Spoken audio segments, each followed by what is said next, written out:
Hello everybody. Welcome to this lecture. Today we are going to be speaking about a period of history known as the Gilded Age. And in fact, in our last lecture on the development of the New South and immigration, we actually were in the period of history known as the Gilded Age. The Gilded Age runs from about 1877 to approximately 1900. And so at the same time that we see immigration swelling into the United States and we see changes in the South, we're also going to be seeing the rise of big business, large corporations. The names John D. Rockefeller, Vanderbilt, Carnegie, these names are powerhouses. They are captains of industry who established very large corporations during this period known as the Gilded Age. The term itself, the Gilded Age, was coined by Mark Twain, and something that is gilded is covered in gold. And so essentially what you could have is you could take something that is inherently invaluable and gild it to make it appear as though it is valuable. And the period of history here referred to as the Gilded Age is called that because in many respects the United States appears to be booming, and it is booming economically. It's progressing forward, and if you were to take a look at the surface of the United States, and a lot of immigrants did this, it would appear as though there was nothing but prosperity going on. But if you dug slightly underneath that facade, what you would find, and we're actually going to cover this at the very last slide of this lecture, is you're going to find a lot of very destitute people. The poor, who live in disgusting conditions in tenement homes, are really the workers that are making these big businesses run. And so the term Gilded Age is an extremely appropriate term. And so that's what we're going to be talking about today. And again, from time to time, there will be links for you to click on and watch, or to read in this case. And I will also be, again, reading from the book America, A Narrative History. So with that said, let's go ahead and dive right in.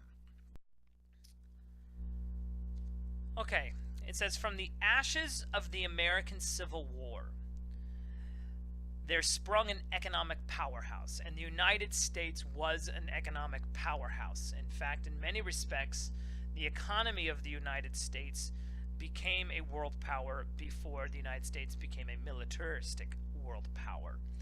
It says, the factories built by the Union to defeat the Confederacy were not shut down when the war came to an end.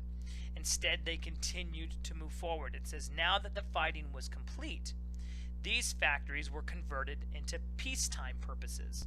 In fact, the American Civil War is, at least by the time it comes to an end in '65, it is a total war. And total war is essentially a war that harnesses everything for the purposes of fighting the war. World War I, World War II were both considered total wars.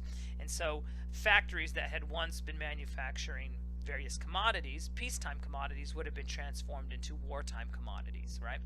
Now these factories are being reverted back to their prior commodities, okay? So it says here, now that the fighting was done, these factories were converted to peacetime purposes. Although industry had existed prior to the Civil War, agriculture had represented the most significant portion of the American economy, but that begins to shift, that begins to change, and now factories, industrialization, and we even saw this in the American South, the New South, where industrialization became more of a mainstay, and so what we're going to begin to see here is there's going to be a shift away from agriculture as the predominant portion of the American economy to more towards industrialization. It says, after the war, beginning with the railroads, small businesses grew larger and larger. And in many ways, some of these smaller businesses could thank the railroads for helping them to grow. Again, Andrew Carnegie's steel industry definitely had the railroad to thank for it growing into a powerhouse, right? Without the railroad, without skyscrapers, right, the steel industry would not have been as lucrative as it became. So it makes sense to say that beginning with the railroads, small businesses grew larger and larger. It says, by the century's end, the nation's economy was dominated by a few very powerful people, right? Prior to the Civil War, what you would think of is you have a lot of like mom and pop shops right? But after the Civil War, those mom and pop shops are going to be put out of business by larger corporations. Today, we might think of things like Walmart or Home Depot, right? These types of very large companies put smaller corporations or smaller companies out of business, right? So it says in 1850, most Americans worked for themselves, but by 1900, most Americans worked for an employer, right? They were working for the clock, by the clock, for a wage, and industrialization changes all that.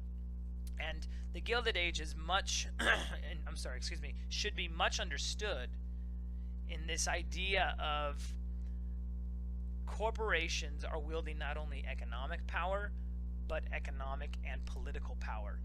The makers and shakers of American policy at this time in history, that is the latter part of the 19th century, are not the politicians. It is not congressmen. It is men like John D. Rockefeller and Vanderbilt and J.P. Morgan. These are the makers and shakers of policy because they wield a lot of economic power and they translate and transform that into other types of power, political and economic as well. So, with that said, let's continue forward. It states here that the growth was astounding, and by growth I mean economic growth, growth of various corporations. It was astounding. From the end of Reconstruction in 1877 to the disastrous panic of 1893, the American economy nearly doubled in size. New technologies and new ways of organizing business led a few individuals to rise to the top. And again, these are the captains of industry. These are the men like Rockefeller, Vanderbilt, Carnegie, right? It says the competition was ruthless. Those who could not provide the best product at the cheapest price were simply driven into bankruptcy or were bought up by hungry, successful industrialists, entrepreneurs, these captains of industry. And as it says here, the so-called captains of industry became household names.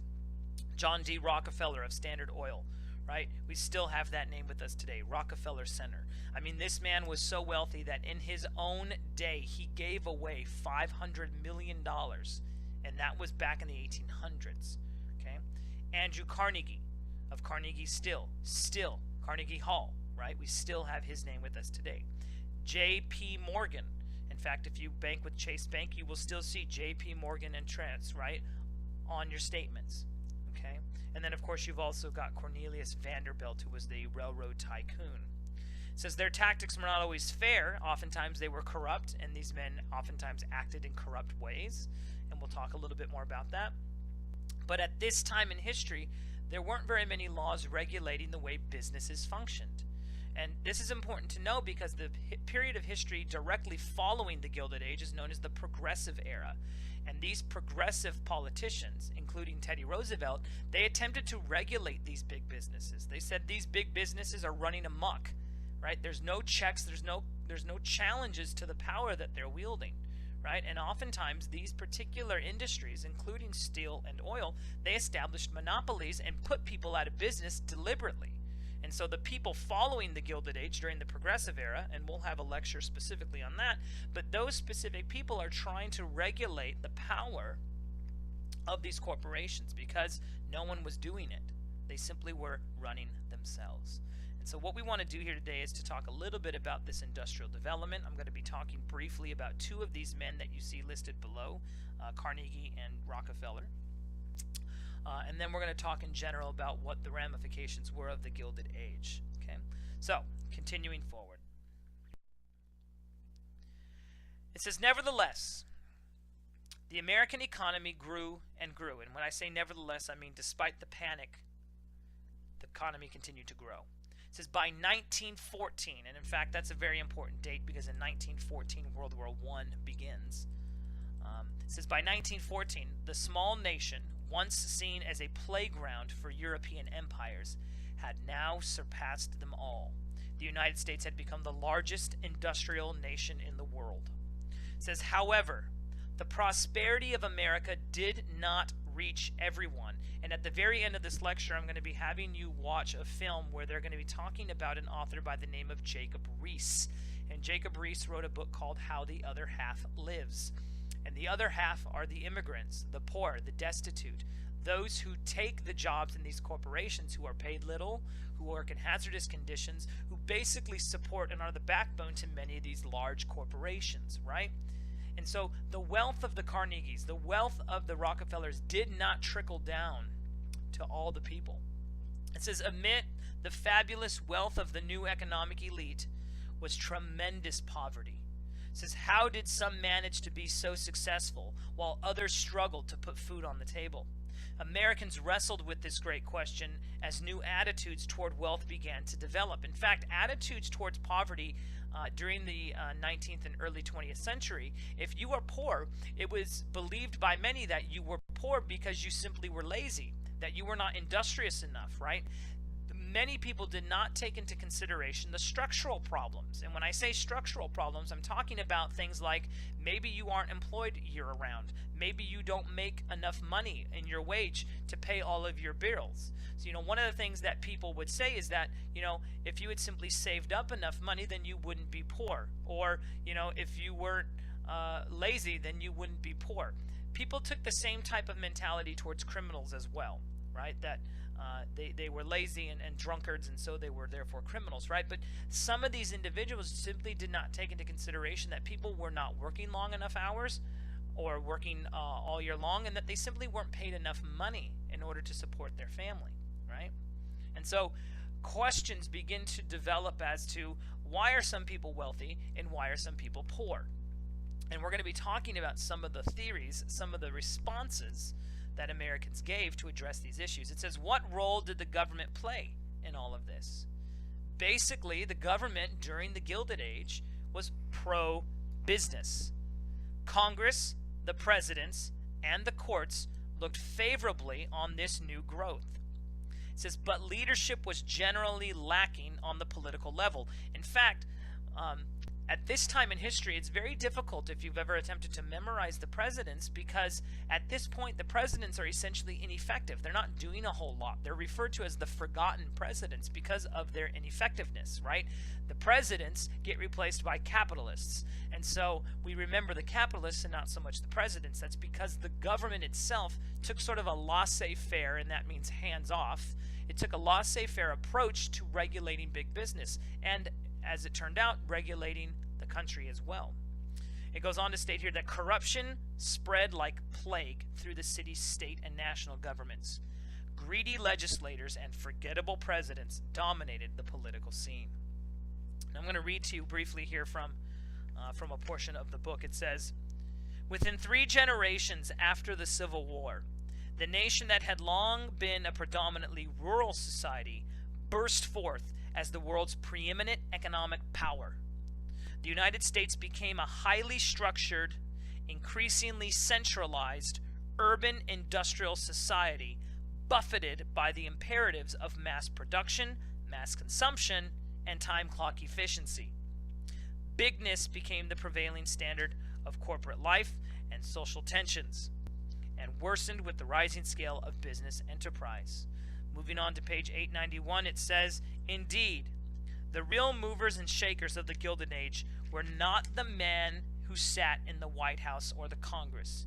Instead, the makers and shakers were the captains of industry who crisscrossed the continent with railroads and decorated its cities with plumed smokestacks, and gaudy mansions. And in fact, you're going to get an opportunity to take a look at some of these gaudy mansions. If you've ever been to New York, you can go to Millionaire Row, and you can see some of these homes, these lavish homes that people were living in. And again, the term Gilded Age is appropriate because if all you see and all you hear about are these gaudy mansions, then one, such as immigrants, one might assume that that's what life is like in the United States. If you simply come and are work hard enough, then you can make that type of money. But the truth is that underneath that, there are multiple people who are living in abstract poverty and are not able to be a Rockefeller. Okay, so that sort of is an introduction to the Gilded Age. So I want to get into this a little bit and talk about what was it that really launched the Gilded Age, and it was railroads, and we're going to talk about that, and then we'll get into some of these captains of industry and then the Gilded Age itself. So let's move forward. Okay, it says here, and I'm going to qualify this a bit, but it says here, perhaps the first major sign of industrial growth in the U.S. took the form of the railroads. In the United States, or rather I should say the United States, experienced what historians refer to as the First Industrial Revolution and the Second Industrial Revolution. It was interrupted by the American Civil War. And the reality is that the First Industrial Revolution, as far as I'm concerned, was punctuated by the development of textile factories. The Second Industrial Revolution would have been punctuated by the construction of the railroad. And so when we're speaking about the Industrial Revolution during the Gilded Age, we're referring to what historians call the Second Industrial Revolution. And the railroads had much to do with propelling industrial development and new technologies. Okay, so as far as we're concerned here, it is the railroad, although you may have heard about an industrial revolution before the Civil War. Okay, so I just want to qualify that. It goes on to state that the locomotive was not an invention of the Gilded Age. In fact, railroads had been around long before the Gilded Age. They first appeared in Britain during the 1700s, or at least versions of them. Types of railroads, types of industrial development and machines, right? These things are not novel to the Gilded Age period. But what we do find during the Gilded Age is that technologies allow these railroads to be more efficient. They allow these railroads to be much longer, and by longer I mean literally the distance they cover. They allow them to be safer. In fact, it says here the locomotive was not an invention of the Gilded Age. Indeed, Americans had traveled by rail in the decades that preceded the Civil War, but that type of travel was risky. It says passengers often sat in the same room as a wood burner and had to be watchful of wayward sparks landing on their clothing, oftentimes wool.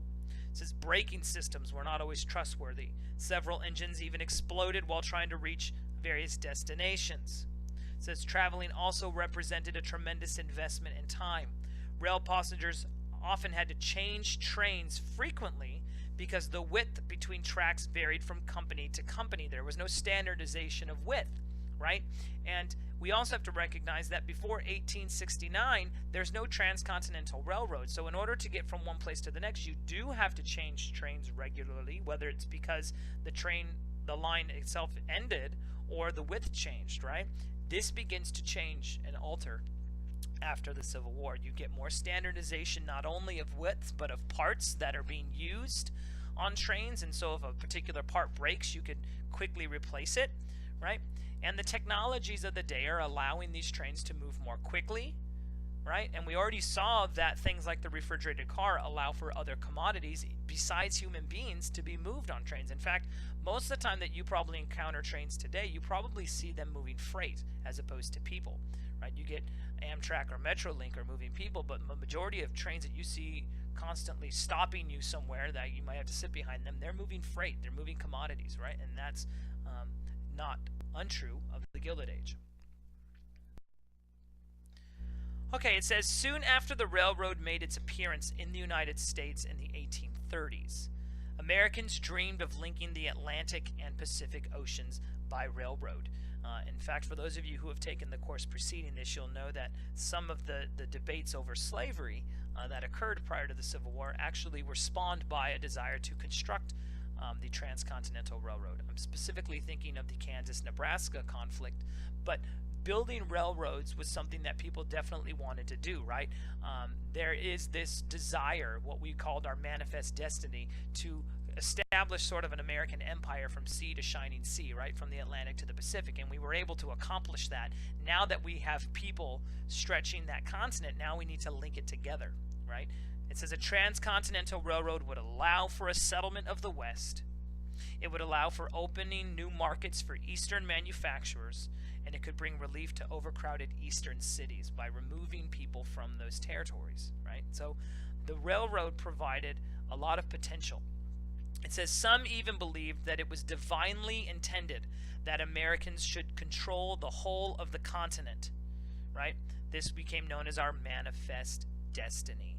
And the locomotive, the railroad, seemed to represent that destiny coming true, right? Here is a physical thing that we can see, that we can touch, that we can ride on, that demonstrates the United States fulfilling its destiny to overspread the continent. It says steaming locomotives would hasten Western settlement, right? because of course you could move faster by rail than you can by walking or by stagecoach. It spread democratic values and increased the size of the United States. And I'm giving you some of the territories there that we were able to acquire in part via the need for a railroad. For example, a portion of Arizona known as the Gadsden area was purchased for $10 million, a very small section of what is now southern Arizona, because there was a thought that a transcontinental rail line would go through there. It never did, but that's why that portion of Arizona, for example, was purchased. It says, Western settlement was a paramount national interest. As such, the federal government awarded the contract to link the coasts by rail to two companies, the Union Pacific and the Central Pacific. And the Union Pacific Railroad and the Central Pacific Railroad will eventually meet up in Promontory Point, Utah, and the Union Pacific and the Central Pacific will create the United States' first transcontinental railroad. And they will do so in 1869. Okay? And so this whole idea of moving west manifests destiny. It spurs, it spawns, it gets a lot of people hoping for a transcontinental railroad. And in 1862, Lincoln signs an act allowing for a transcontinental railroad to be built. In fact, it was because the Southerners were not part of the Union at the time that was actually was able to be passed. Because prior to that, Southerners always wanted such rail lines to be built in the South, and that was a mode of contention for many Northerners. And so during the Civil War, when the South isn't voting on these policies, they voted in that the Transcontinental Railroad would get built. And it will be completed, as I said, in 1869. Okay, moving on. All right, it says Union Pacific workers, many of whom were Irish and Chinese immigrants, they started at Omaha, Nebraska, and they hammered their way westward. From Sacramento, California, the Central Pacific made its way eastward with the assistance of thousands of Chinese immigrants. Now, there were many Chinese immigrants who had come to the United States in the 1840s, 1848-49, when gold was discovered here. And Gold Mountain, as they referred to it. And while it was the intention of many Chinese laborers to eventually leave and go back home with money that they discovered via gold, many of them were forced to remain behind, and they become what some have referred to as a coolie laborer. It is a very racist sort of term to refer to people in that regard, but it's a historically accurate term. It's what many people refer to them as. And if it hadn't been for the efforts of the Chinese building on the Central Pacific, I doubt that the Central Pacific would have made as much headway as they did. Now, between the two rail lines, the Central Pacific actually builds less track than the Union Pacific does, and that's because when they reached the Sierra Nevada mountains, the Central Pacific, they blew through them as opposed to going around them, which is what the Union Pacific did when they encountered mountains. And so they were actually, the Central Pacific built less track. But together they will meet up and make us a transcontinental railroad. It says those working on the railroad gave their sweat and sometimes their lives, blasting through the often unforgiving terrain. It says other dangers that workers faced were disease, searing summer heat, freezing temperatures in the mountains, Native American raids, and the lawlessness and violence of pioneer towns. It also should be noted that this at times became a somewhat corrupt type of affair because, as I remember and as I understand it, they were paid per mile of track. So the faster you built, the more quickly you were going to get paid, and the more you would get paid, because if you moved faster than the other guy, you were actually going to build more track by the time you linked up. What this means is that people began to cut corners as they laid track, okay? Or you might get bribes for people who sell steel, or you might get bribes among politicians to try to allot certain funds, okay? It became a corrupt sort of institution at times. But ultimately what happens is that the government declared that the two lines would merge at Promontory Point near Ogden, Utah, and this occurred on May 10th, 1869, when Leland Stanford, who represented the Central Pacific Railroad, was provided the honor to hammer a golden spike into the ground, which marked the completion of the coast-to-coast line, right? And what I want to do is I want to show you a picture of that, so let's move on. Here you can see the meeting of those two lines, the Central Pacific on the left, the Union Pacific on the right, and a very iconic photograph, one which demonstrates, to a degree, sort of the completion, if you will, of America's empire upon the continent, right? Not only have we overspread the continent, have we acquired new territories, but now we've linked it together, which allows people and commodities to be moved across the continent very quickly, and for new markets to be opened up for these new commodities. But here we are. They put in that golden spike as a celebration. I guess they have themselves some champagne, and they will go on their way. But an incredibly iconic photograph representing the completion of the Transcontinental Railroad, again in 1869. Alright, it says the engineering achievement was monumental.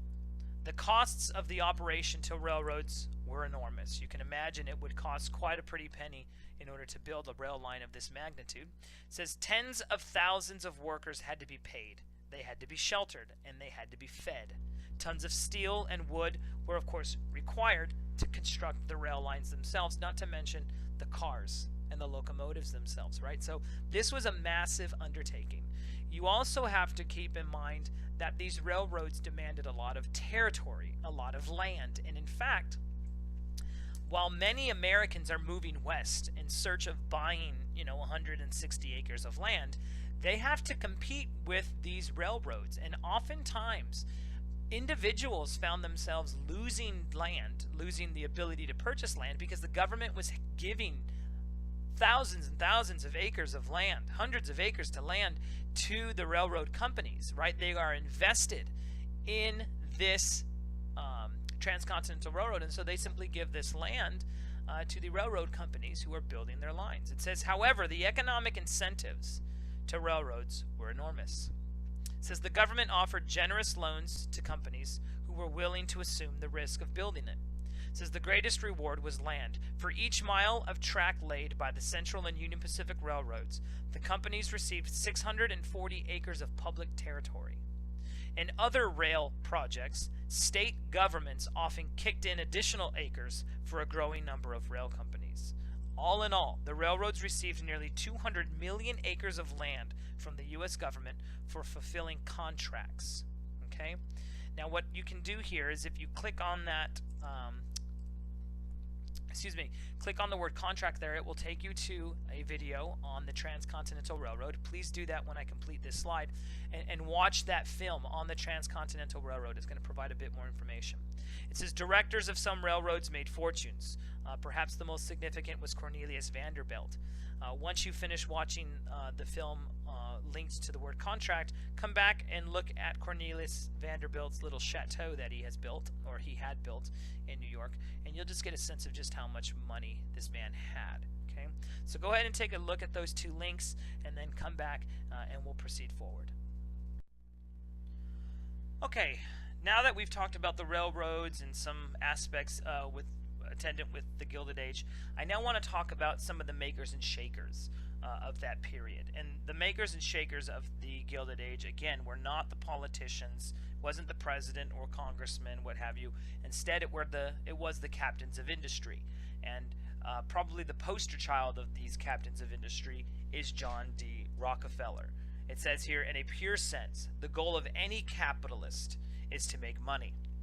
And in many respects, the Gilded Age is a time of capitalism run amok, if you will. It is a time in which these captains of industry are not only wielding economic power, but political power as well. And as it says, Rockefeller could very well serve as the poster child for capitalism. I mean, it goes down to say that at the turn of the century, when the average person was earning $8 to $10, right, a week, Rockefeller was worth millions. I mean, again, this is a man who gave away $500 million of his own money by the time he died, and this was during the 19th century, right?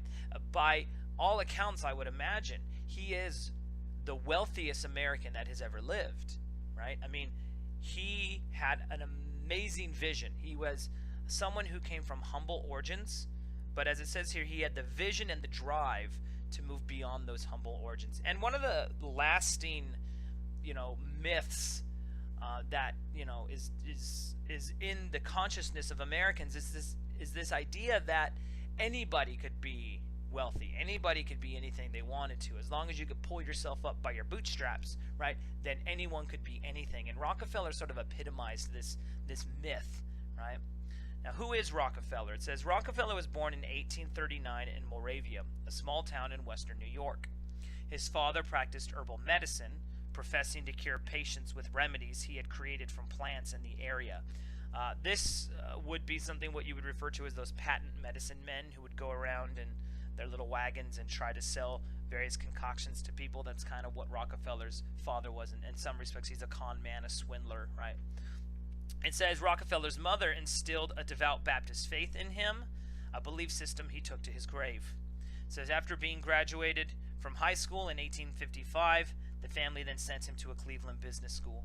And from there forward, Rockefeller is just going to move up in various industries until eventually he becomes part of the oil industry, where he will make his money and his namesake. Here we go, moving forward. It goes on to state that young John Rockefeller entered the workforce on the bottom rung of the ladder as a clerk in a Cleveland shipping firm. And so again, this idea of a self-made man, the myth, the idea that anybody could become anything if they're simply industrious enough, right? That's a powerful myth. It's a myth because in fact it wasn't the case for most people, but for Rockefeller it was. This was someone who had the ability to live that American dream, if you will. So he begins as a clerk. It says always thrifty, he saved enough money to start his own business in produce sales. When the Civil War came, the demand for his goods increased dramatically, and Rockefeller found himself amassing a small fortune, right? And then eventually what he does is he's going to take advantage of the loophole in the Union draft law by purchasing a substitute so as to avoid military service, so he didn't get part of the draft, because there were drafts in the Civil War. In 1863, in fact, there was a major draft riot, and Rockefeller does not want to be part of this, so he again uses his savvy, his industriousness to get out of service. And it says when Edwin Drake discovered oil in 1859 in Tootsville, Pennsylvania, Rockefeller saw the future. He slowly sold off his other interests and became convinced that refining oil would bring him great wealth. And of course, this is a man with a vision, because as we know today, oil is without a doubt one of the most sought after commodities on the market. And Rockefeller makes his life doing this. It says, and so it did. At this time, Standard Oil was the most productive oil company in the United States. Going back to my book, America, A Narrative History, it says, much of Rockefeller's success was based on his determination to, quote, pay nobody a profit. In other words, he's not going to outsource anything. Everything that he needs, everything that he uses will be insourced. And in this way, he never has to pay anybody for anything that he's using, and he can reap 100% of the profit. It goes, instead of depending on the products or services of other firms, known as middlemen, Standard Oil undertook to make its own barrels, cans, staves, and whatever else it needed. In economic terms, this is called vertical integration. The company also kept large amounts of cash reserves to make it independent of banks in case of a financial crisis. And that, of course, is rather smart, because most people were not keeping reserves of money. They were using those money to reinvest, but Rockefeller recognized that if a financial panic occurred, then he was going to have to rely upon banks to bail him out financially, and he did not want to do that. It goes on to state that in line with this policy, Rockefeller set out also to control his transportation needs. And this is where Rockefeller, to a degree, gets some of his bad reputation, because he sort of gets in cahoots with the railroad companies and establishes sort of corrupt deals with them about, if you want to ship my oil, you'll cut rates down pretty low and that kind of thing. It says with Standard Oil owning most of the pipelines leading to railroads, plus the tank cars and the oil storage facilities, it was able to dissuade the railroads from servicing eastern competitors. Those rivals who insisted on holding out then faced a giant marketing organization capable of driving them to the wall with a price war. In other words, Rockefeller is a ruthless, cunning businessman. He's shrewd, and he is very smart about the way that he conducts business, and he's going to amass millions of dollars as a result. All right, let's move on. Okay, as pretty much I've already alluded to, Rockefeller was innovative in the way that he conducted business. And it says here, Rockefeller introduced techniques that totally reshaped the oil industry. And one could argue that in a larger sense, he actually brought in some practices that reshaped business practices themselves. But it says in the mid-19th century, the chief demand, at least for oil, was kerosene. And the refining process, there were many byproducts when crude oil was converted into kerosene. And these byproducts were typically thrown away, tossed away, because they're byproducts, right?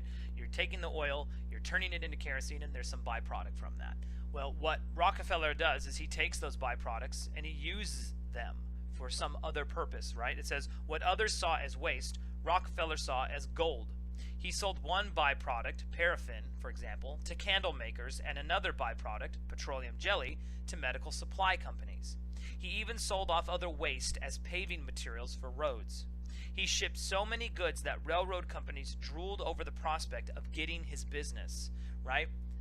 He was so lucrative, so able to maximize his profits and maximize the commodities that he was using, these byproducts, for example, that this is why many of these companies were corrupt, because the railroads were able to make deals, right? And you can be sure that politicians had their hands in this, and so they were also making deals. And during the Gilded Age, businesses became not only extremely powerful, but corrupt at the same time. And that's why the period of history following this, known as the Progressive Era, I've mentioned this before, and we will talk about it in more detail later, but progressives were going to fight against these large businesses, and they came to conclude that these businesses were far too powerful, they were far too corrupt, and they needed to do something about that. But during the height of the Gilded Age, that's not going on. What you have are just large businesses running amok, and people like John D. Rockefeller and others are going to take advantage. It says Rockefeller demanded rebates or discounted rates from the railroads.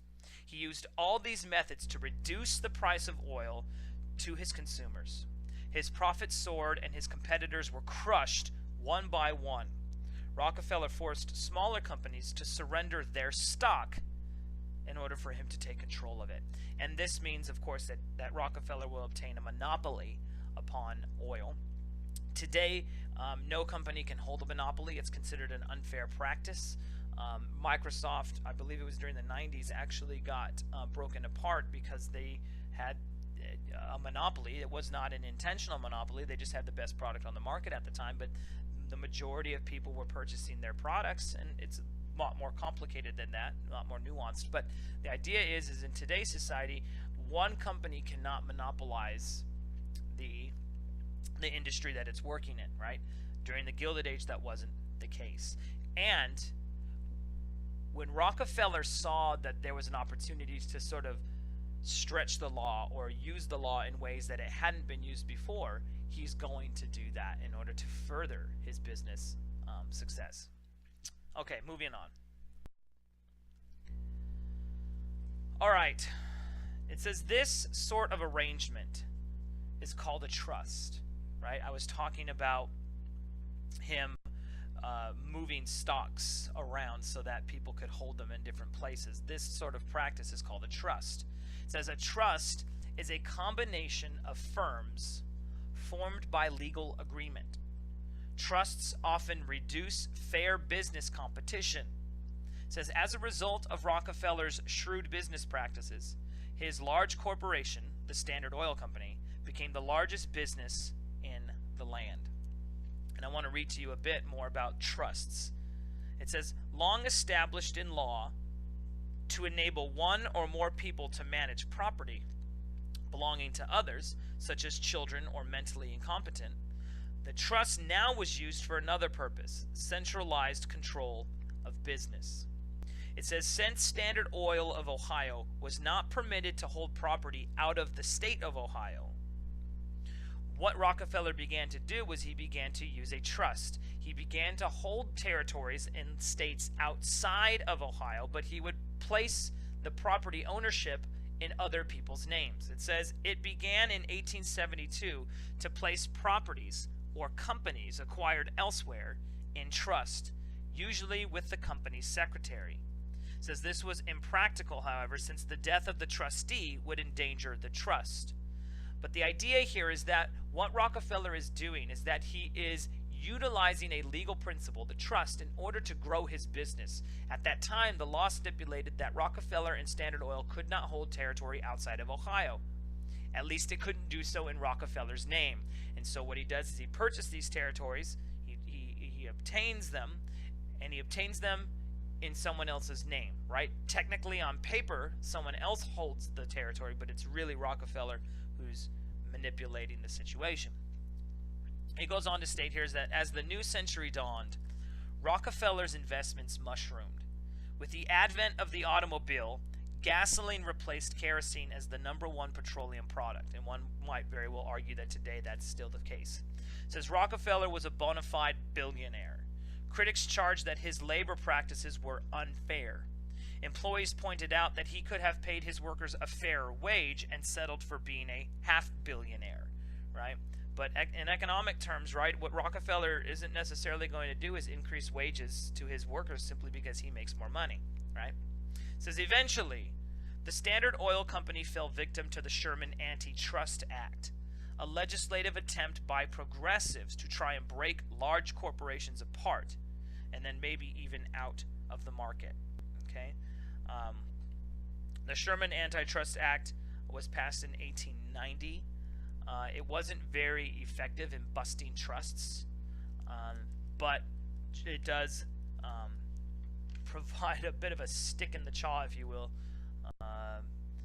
of John D. Rockefeller, as his company will become the victim of it. Okay, going on. It says, before his death in 1937, Rockefeller gave away nearly half of his fortune. In fact, many of the captains of industry during the Gilded Age were philanthropists. They gave money, and they gave a lot of it to various organizations. Churches, medical foundations, universities, and centers for the arts received hefty sums of money made off of Standard Oil. It says whether he was driven by goodwill, conscience, or his devout faith in God is unknown. It says regardless of what drove him, he became a hero to many enterprising Americans. Okay? He said during his lifetime, and I'm quoting from Rockefeller, he says, quote, I have always regarded it as a religious duty to get all I could honorably and to give all that I could. Well, he lived up to the latter part of that for sure. He gave quite a bit. Whether or not he obtained his wealth honorably, that's up for debate. In fact, Mark Twain, who coined the term Gilded Age, used sort of a Catholic liturgy, a Catholic saying to express the purpose of the Gilded Age. And he said, it is the chief end of man. And in the Catholic religion, they say that the chief end of man is to honor God, to worship him, what have you. And so by usurping this term, Mark Twain is sort of putting this sort of evangelical religious spin on the Gilded Age. But Mark Twain says the chief end of man is to make money. Dishonestly if we can, honestly if we must, right? And Rockefeller, I think, to a degree, sort of epitomizes that. But he's just one of the captains of industry. He's not the only one. There is another who I'd like to speak about, and his name is, moving on to the next slide, that man's name is Andrew Carnegie. Carnegie is, again, another captain of industry. This is a man who maybe was a bit more philosophical than John D. Rockefeller. He tended to have a philosophy of business that he espoused, and we'll talk about that here in a bit. But Carnegie, too, gains a lot of wealth off of the development of a large corporation, and that is steel. It says oil was not the only commodity in great demand during the Gilded Age. The nation also needed steel, right, to build the railroads to build skyscrapers, to build a whole host of things. It says the railroads needed steel for their rails and cars. The Navy needed steel for its new naval fleet, and cities needed steel to build skyscrapers. Every factory in America needed steel for their physical plant and machinery.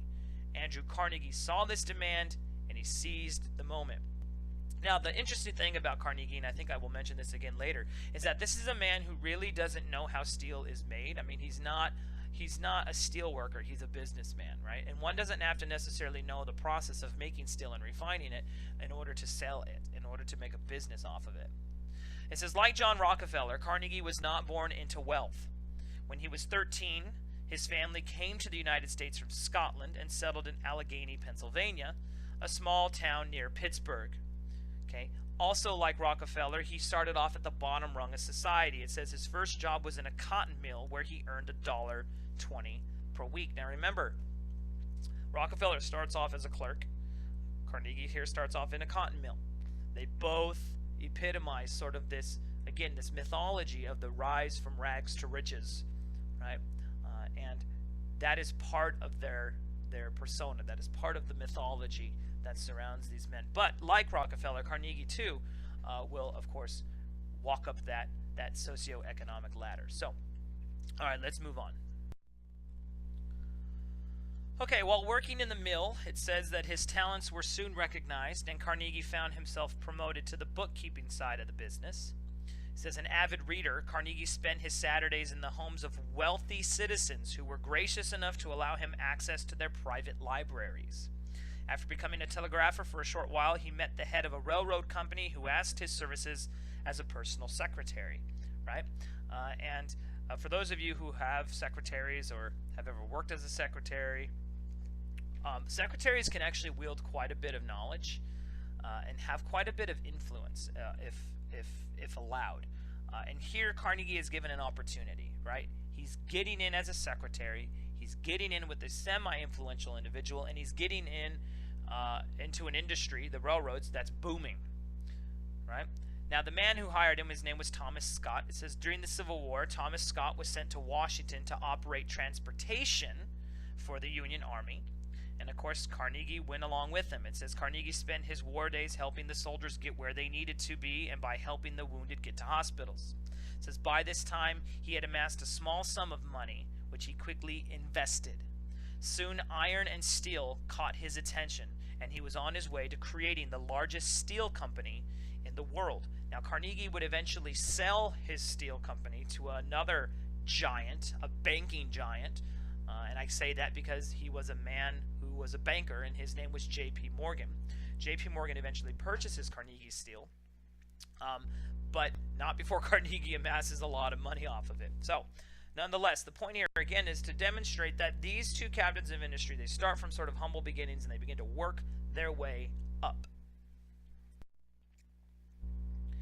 It goes on to state that Carnegie became a tycoon because of shrewd business tactics. Rockefeller often bought other oil companies to eliminate competition. This is a process known as horizontal integration. But Carnegie also did this. Carnegie also created a vertical combination.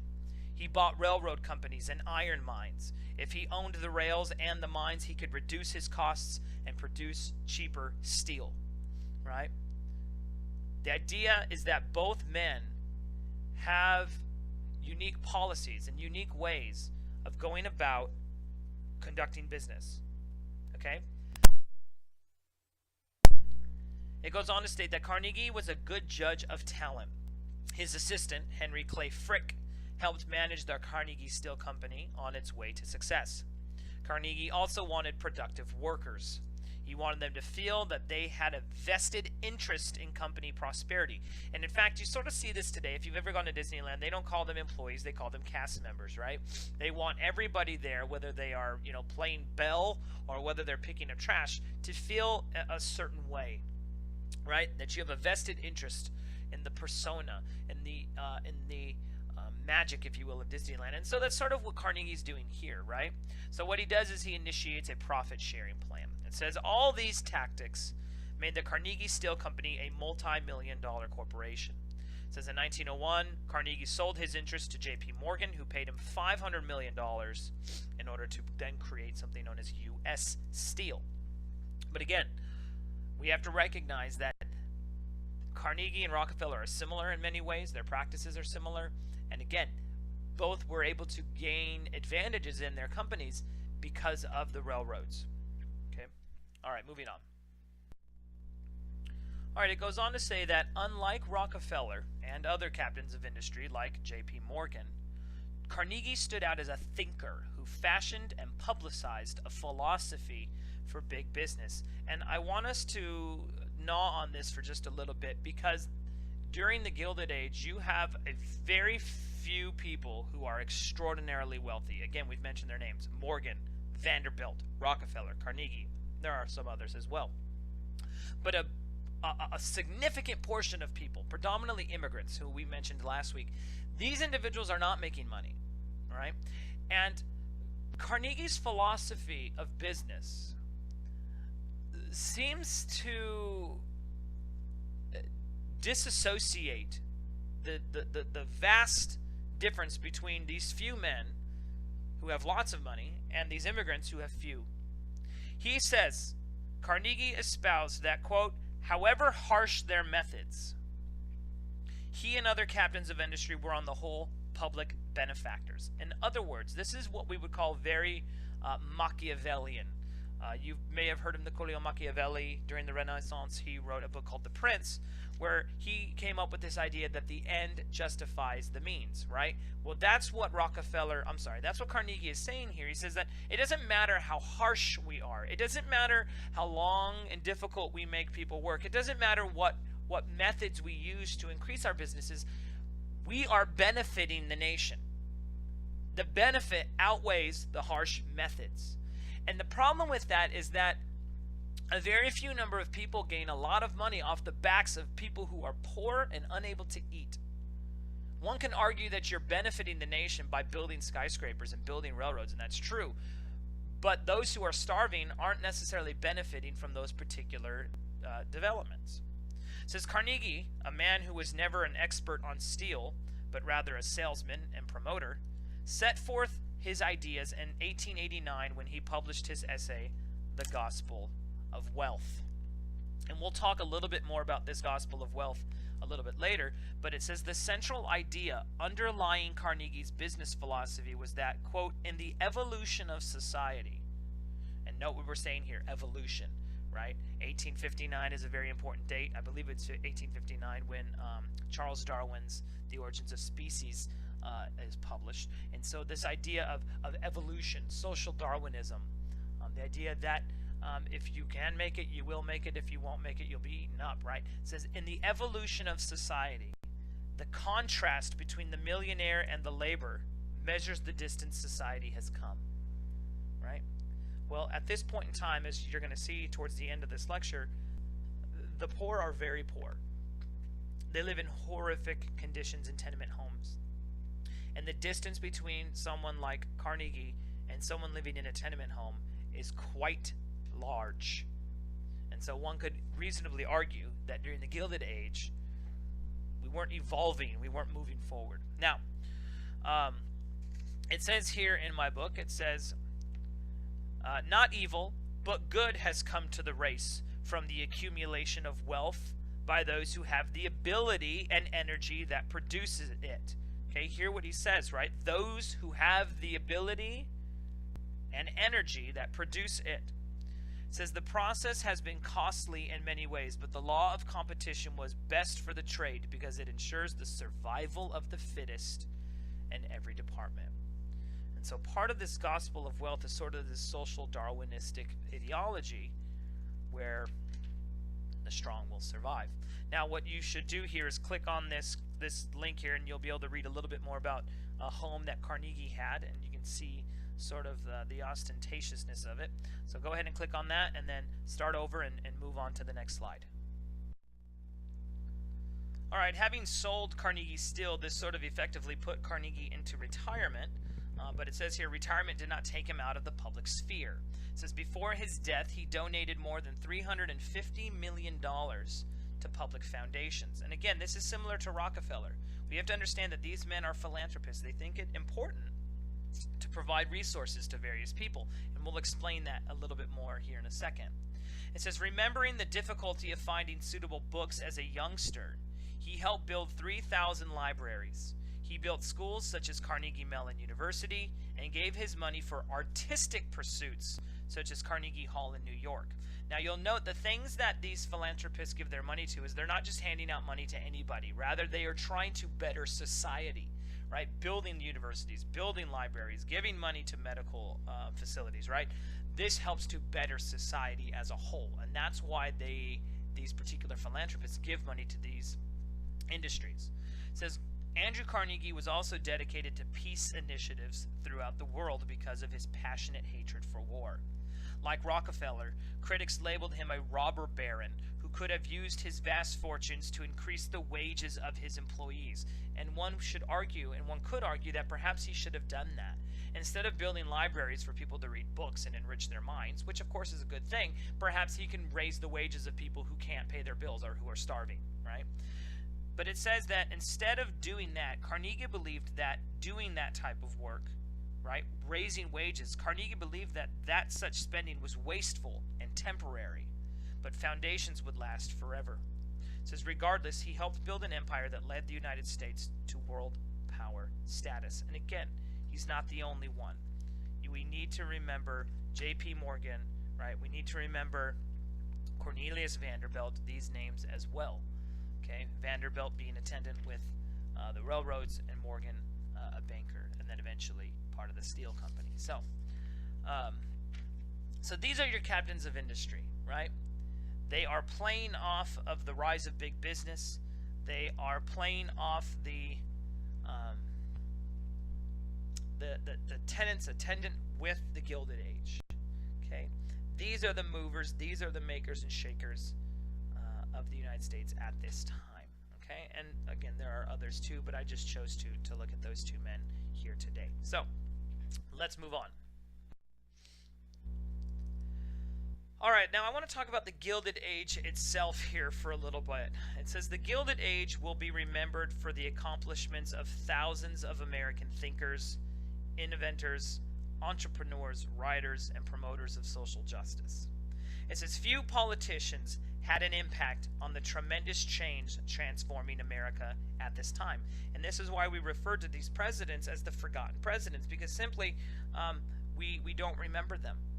We simply don't remember them because they didn't do much of anything.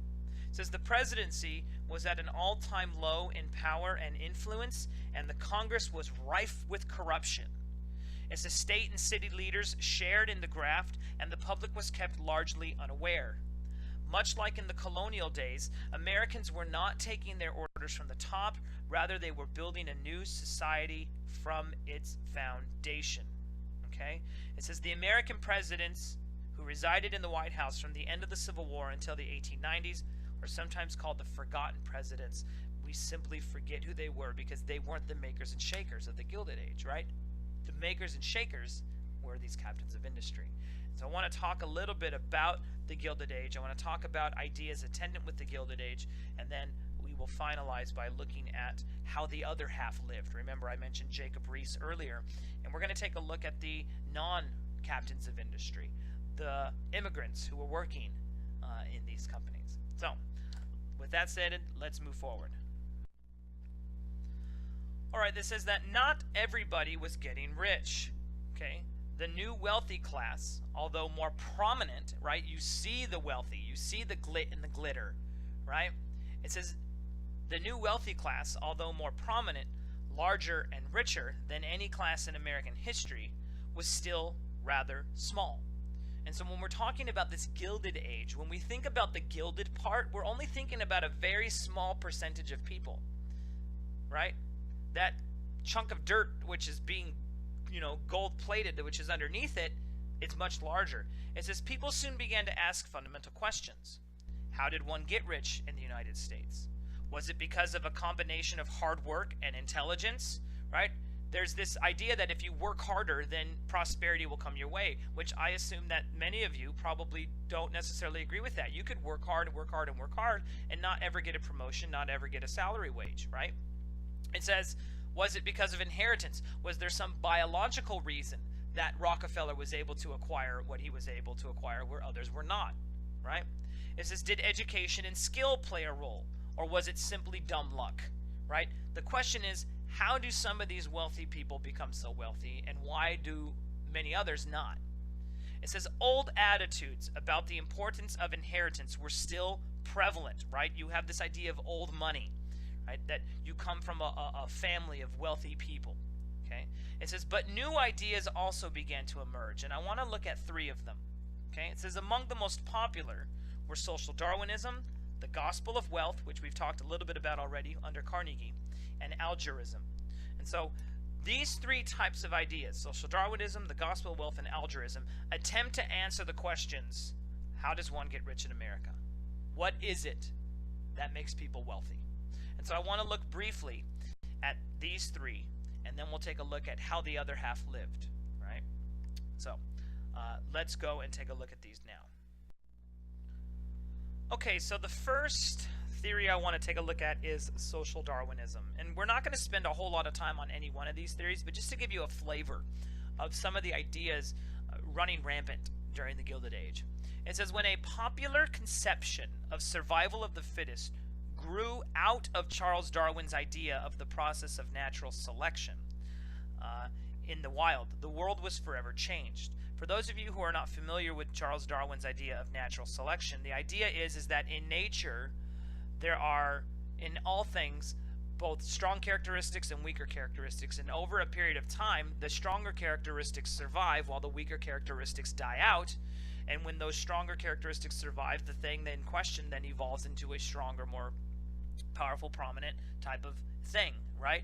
Well, that idea gets transplanted to business, and it becomes known as social Darwinism. It's not a thing that Charles Darwin himself actually propounded, but it's something that others began to purport, okay? It says church leaders condemned him, and we mean Darwin, as a heretic, and ordinary people everywhere cringed at the idea that humans may have evolved from apes. It was inevitable that intellectuals would soon point Darwin's concepts at human society, however.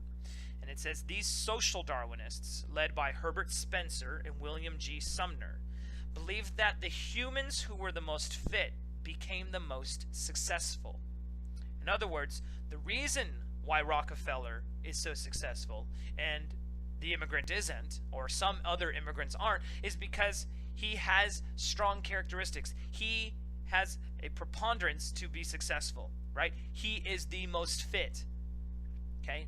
So when the wage earner is asking for a raise, Rockefeller would simply respond with, although he himself may not have said this, but proponents of social Darwinists would have said, well, Rockefeller had what it took. You don't. To give you a wage increase is not going to help you acquire the wealth that Rockefeller has because you don't have it in you, or you don't have the same things in you that Rockefeller has. All right? So again, these social Darwinists believe that the humans who were the most fit became the most successful. It says whatever people had the necessary skills to prosper, whether they had talent, brains, or hard work, these would be the ones who would rise to the top. So that question was, why were some people poor? To the social Darwinists, the answer was obvious. They simply did not have the required skills. Okay. So social Darwinist theories attempted to address the discrepancy between the wealthy and the poor by simply saying that some people have the ability to do this and some people don't. And those who do will use it and they will acquire great wealth. Hence the Rockefellers, Carnegies, Vanderbilts, and Morgans of the world. Okay. This, of course, is not a very popular ideology, right? One does not want to be told that they simply don't have what it takes, right? And this seems to spit in the face of everything that people are told since a kid, right? Like, you can be anything you want to be, right? Just work hard and you can be whatever you want. That, too, is a myth, I believe. But so is this notion of social Darwinism, at least when we take it to its extreme idea that, well, some people just were born with it and other people were born without it. Whatever it is, perhaps you Perhaps you had great intellect, perhaps you had great innovativeness, perhaps you just had raw talent. Okay, who knows? Okay, but that's what the social Darwinists would argue. Going on. He goes on to state that social Darwinists went further in their application of Darwin.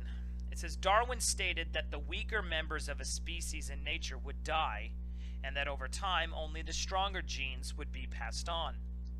Social Darwinists believed the same should happen with human beings. They opposed government handouts or safety regulations. They opposed laws restricting child labor. They argued that by giving people money, these actions would coddle the weak, and the unfit would be permitted to survive. In other words, if we give struggling small companies, if we give mom and pop stores money, all we are doing is prolonging the inevitable. They are inevitably going to die because they don't have what it takes. They don't have it, whatever it is, right?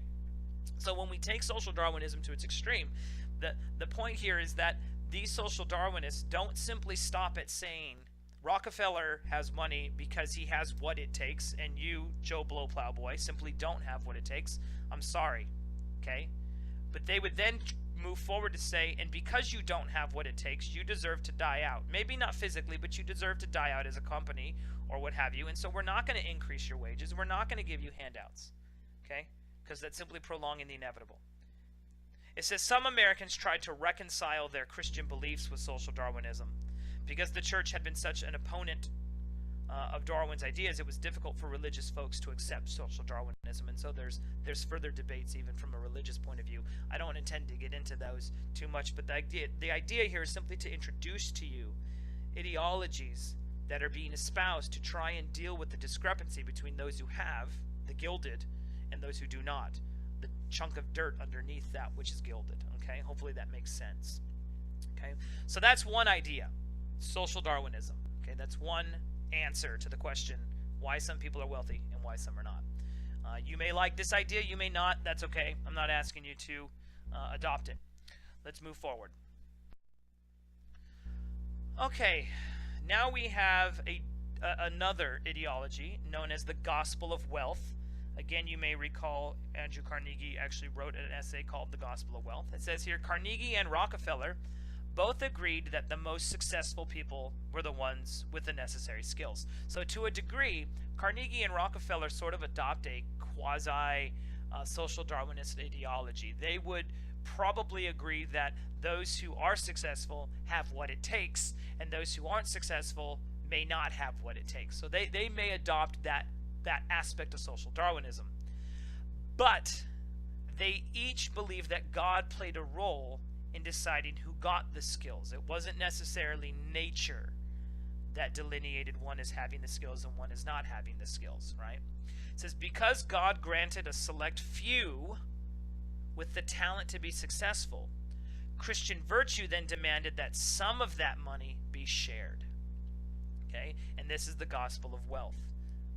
The idea is that, yeah, God ordained some to have it, and he ordained some not to have it, but because God did that, those who do have should share. Now, they don't necessarily just write people checks. They don't necessarily raise wages. But what they do is, and we saw this with Rockefeller and Carnegie, is they will give back large sums of money to public institutions to help better society as a whole. We build libraries, we build universities, that kind of thing, right? And so the gospel of wealth says, on one hand, yeah, we, Rockefeller and Carnegie, we have it, and you, poor wage labor, you may not have it, but because God ordained this to be the case, we are going to give some of it back to benefit you, right? It says this is where the difference lies between the hardcore social Darwinist and the proponent of the gospel of wealth. Carnegie and Rockefeller therefore became philanthropists, wealthy citizens who donated large sums of money for the public good. So there is some similarity between the gospel of wealth and social Darwinists. Okay, they're more alike than unalike. All right, I've probably belabored that a bit more than I needed to, so let's move forward. All right, a third influence in American thinking was brought about by a man named Horatio Alger. And Alger was not an intellectual. Rather, he wrote dime novels for the hordes of immigrant masses rushing to America's shores, right? And the heroes of these dime novels are the immigrant. And what happens is you have these immigrants who start off on the various low rung, and they pull themselves up by their bootstraps, and they make themselves into a Rockefeller. And this type of idea became very popular among immigrants, right? That if I simply work hard enough, I can pull myself up on my own bootstraps, right? And of course, nobody actually is successful completely on their own. They're always dependent upon something. It says, although he penned many stories, each book answered the question of how to get rich in America. Alger believed that a combination of hard work and good fortune, what he called pluck and luck, this was the key, right? And today, this type of idea is still with us, right? Get a good education, work hard, and you can be successful, right? That's what we are told. It says a typical Alger story would revolve around a hard-working immigrant who served on the bottom rung of the corporate ladder, perhaps as a stock boy. One day he would be walking down the street and see a safe falling from a tall building. Our hero would bravely push aside the helpless young woman walking below and save her life. Of course, she was the boss's daughter. The two would get married and he would become vice president of the corporation, right? Hard work and sheer dumb luck, okay? And this type of story, again, gets entrenched into the mindsets of many who read it. Algerism is what it's called. It says, this is what the masses wanted to believe. Success would not come to a select few based on nature or divine intervention, right? That's what social Darwinism in the Gospel of Wealth said. Algerism said, no. That's not why success comes to people. Instead, anyone who worked hard could make it in America if they caught a lucky break. This idea is the basis for the American dream. And that dream is still with us today. It says, is Alger's dream a reality or just folklore? There simply is no answer to that question. Thousands of Americans have found this idyllic path, but as many or more have not found this idyllic path, right? And, you can look at your own life and see if your life stacks up to this, okay? Now, what I want you to do to finish off this lecture is there is a film I want you to watch on Jacob Riis and how the other half live. We've talked about the wealthy, the Rockefellers, the Carnegies, and now I want to show you how the other half lived. And Jacob Riis is a good place to do that. Once you're done watching that film, then go to the picture link here, and that will take you to something called Tenement Museum. And I want you to explore the pictures that you will see. You'll see a series of pictures where you can explore. I think it's 987 Orchard Street or something to that effect. Go ahead and take a look at some of the pictures of what a tenement looked like, okay? And then you will have seen both sides of the Gilded Age. The gilded portion, which would be the Rockefellers, and the non-gilded portion, right, which is how the other half lived. So, with that, watch the film, look at the pictures. Otherwise, I hope you guys have a blessed week. Go in peace, be warm and filled, and may the force be with you. All right, guys, bye-bye.